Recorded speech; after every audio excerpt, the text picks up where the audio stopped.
Ndugu mtazamaji, karibu kwenye The Book of Magic Stories. Tafadhali bonyeza alama ya kengele, subscribe, ili uwe wa kwanza kupata notification pale ambapo unaweka simulizi mpya. Niandikie kwenye comment section unasikiliza kutokea wapi. Niandikie kwenye comment section unatazama simulizi hii kutokea wapi. Karibu sana kwenye The Book of Magic Stories. Jina langu naitwa Ayubu Obedi. Sasa tuanze simulizi yetu.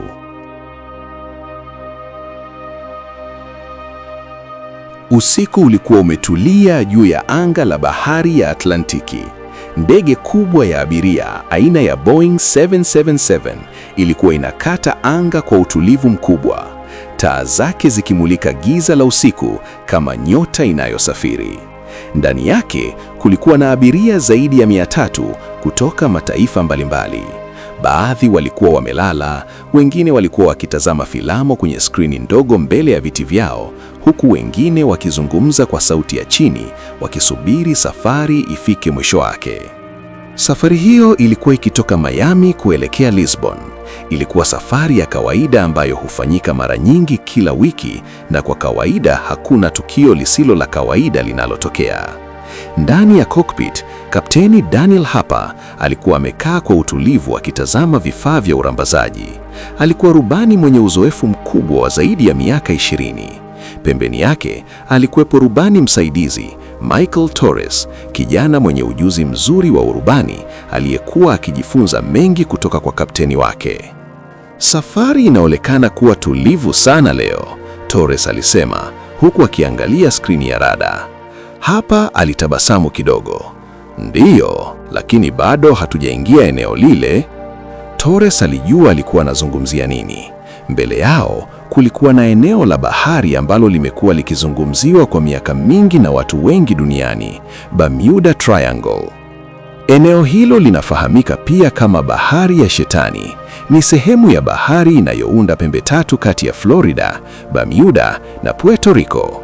Kwa miaka mingi kumekuwa na ripoti za meli kupotea, ndege kutoweka ghafla na vifaa vya urambazaji kuacha kufanya kazi bila sababu. Wakati ndege hiyo ilipokuwa ikikaribia eneo hilo, hali ya anga ilianza kubadilika polepole. Upepo mdogo ulianza kupiga juu ya mabawa ya ndege na rada ilianza kuonyesha mawingu mazito mbele yao. Ndani ya kabini ya abiria, wahudumu wa ndege walikuwa wakipita wakihakikisha kila mtu amefunga mkanda wa usalama.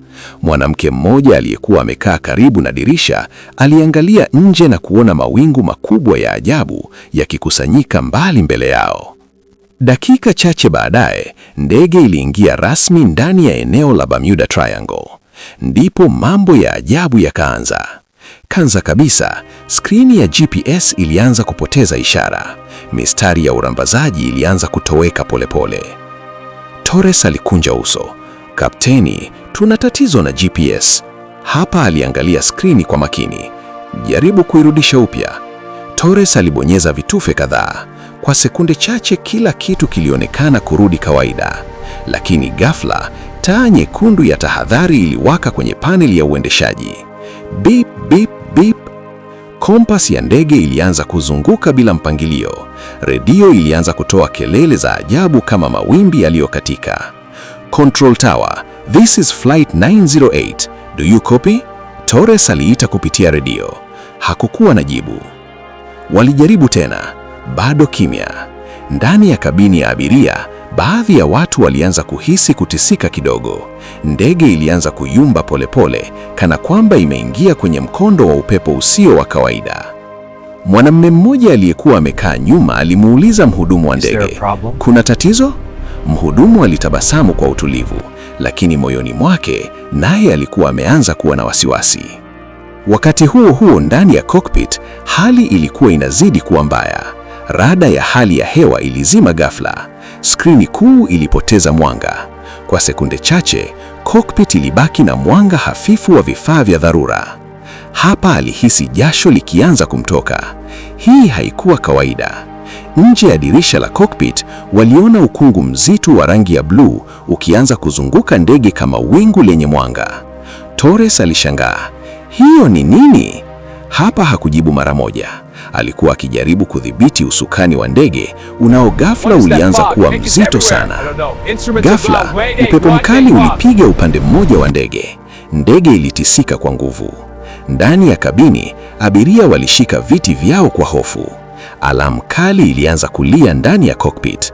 Stall warning, stall warning. Hapa alipiga kelele kwa nyuvu. Ongeza nguvu ya injini. Torres alisukuma leva ya injini kuongeza nguvu, lakini badala ya kupaa juu, ndege ilianza kushuka polepole. Nje ya dirisha la cockpit waliona kitu cha kutishia zaidi. Bahari iliyokuwa chini yao ilianza kung'aa kwa mwanga wa kijani, kana kwamba kuna nguvu isiyoeleweka inayotoka ndani ya maji. Maji yalizunguka kama kimbuhuni kikubwa. Hatutaweza kupita juu yake, Torres alisema kwa hofu. Hapa alijaribu kuinua pua ya ndege kwa nguvu zote, lakini upepo mkali ulipiga mabawa ya ndege. Ndege ilianza kuzunguka angani.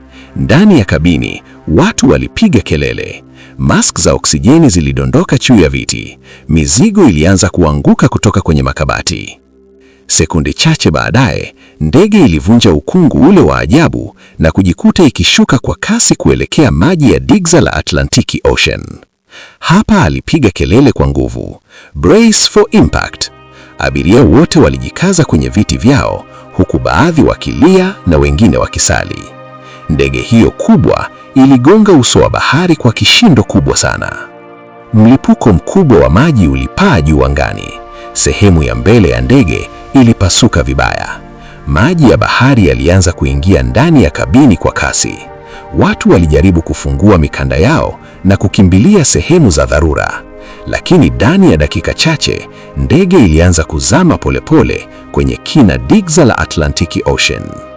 Ndani ya giza la maji, vipande vya ndege vilikuwa vikielea polepole, lakini jambo la kutishia zaidi lilikuwa bado linakuja, kwa sababu chini kabisa ya maji ya Bermuda Triangle kulikuwa na kitu kikubwa sana kilichokuwa kinang'aa gizani. Kitu kilichoonekana kama muundo wa kuta au mji uliotelekezwa chini ya bahari. Baadhi ya abiria waliokuwa bado hai waliona mwanga huo kupitia madirisha yaliyovunjika ya ndege, na waligundua kwamba hawakuwa peke yao kwenye bahari hiyo tishio. Kuna kitu kilikuwa kinawasubiri chini ya maji.